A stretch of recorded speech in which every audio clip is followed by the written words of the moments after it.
Artificial intelligence, or AI, is used in many spaces, from the automotive industry to streaming platforms. And now with applications like ChatGPT, it's gone even more mainstream.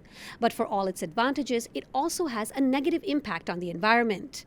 Just looking at January, and if you look at the number of people that use ChatGPT and the amount of energy it took to serve them, it would be the same amount of energy to fully serve a town of 175,000 people. Arun Iyengar, CEO of Untethered AI, explains that traditional AI methods are a huge drain on the world's energy resources. Anytime you move data, you burn energy. So the more distance you move data, the more power you're burning to make that happen. And that's why today's implementations end up consuming so much power. Iyengar's Toronto-based company has created a first-of-its-kind chip that aims to reduce AI's energy use. We're basically putting the processing and the memory right next to each other, so the data movement is now contained in a very, very short distance. That reduces the power or the energy required to do artificial intelligence by a factor of 6 to 10x.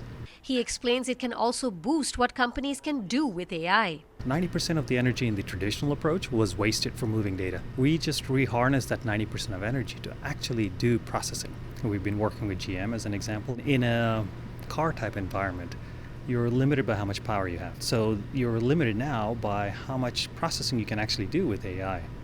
And so the more we can provide for the same amount of power means that there's a lot more that they can deploy.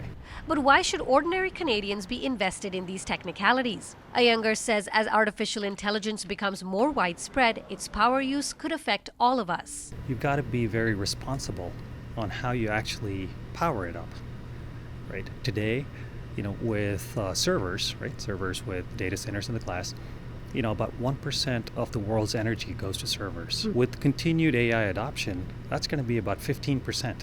Where's that going to come from?